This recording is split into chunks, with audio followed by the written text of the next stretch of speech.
মধ্য দিয়ে যে রাস্তা, ওই রাস্তা এত সুন্দর, বছরে বছরে নতুন কার্পেটিং হয়,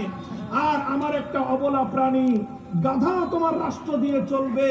পিঠে বোঝা বহন করে চলবে, সেই রাস্তাটা অসমতল হওয়ার কারণে এই গাধাটা কেন হোঁচট খেলো, আমার কাছে জবাব দিয়ে তারপরে তোমার মুক্তি হবে। খলিফা ওমর শুধুমাত্র নিজের এবং নিজের আপনজনদের সুবিধার কথা চিন্তা করেন নাই, বরং সেই ফোরাত নদীর তীর, কোথায় সেই বাগদাদ, কোথায় সেই ইরাক, 1000 মাইল দূরের, সেখানে একটা পথে, যেই পথ দিয়ে একটা গাধা হেঁটে যাবে, সেই রাস্তাটা যেন মসৃণ হয়, সমতল হয়, সেই গাধাটা চলতে গিয়ে যেন কোনো সমস্যার সম্মুখীন না হয়, সেটার জবাবদিহিতার চিন্তা নিয়ে তিনি রাষ্ট্র শাসন করেছিলেন। এটার নামই হলো খিলাফা ব্যবস্থা।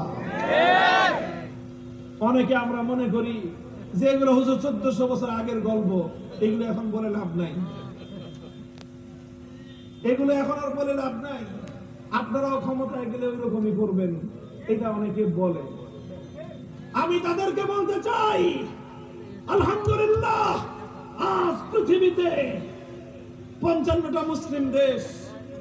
এর মধ্যে একটা মুসলিম দেশ এমন আছে যে মুসলিম দেশ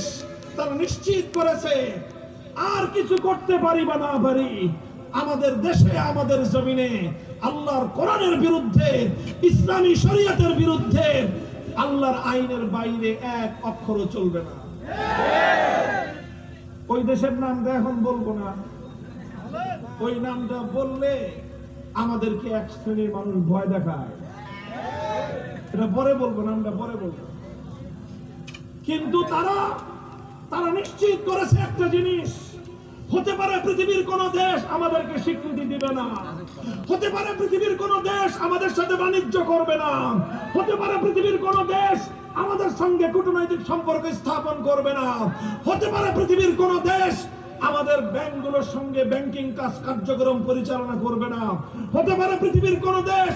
আমাদের সঙ্গে আমদানি রপ্তানির বাণিজ্য করবে না। কেউ করুক বা না করুক, আমরা সর্ব অবস্থায় একটা জিনিস করব, আল্লাহর কোরআন এবং নবীর সুন্নাহর আইনের বাইরে আমরা যাব না। শুধু একটা জিনিস নিশ্চিত করেছে, একটা জিনিস, সারা পৃথিবীতে মাত্র একটা দেশ তাদেরকে স্বীকৃতি দিয়েছে, আর আজও পর্যন্ত 4 বছর চলছে তাদের সক্ষমতার,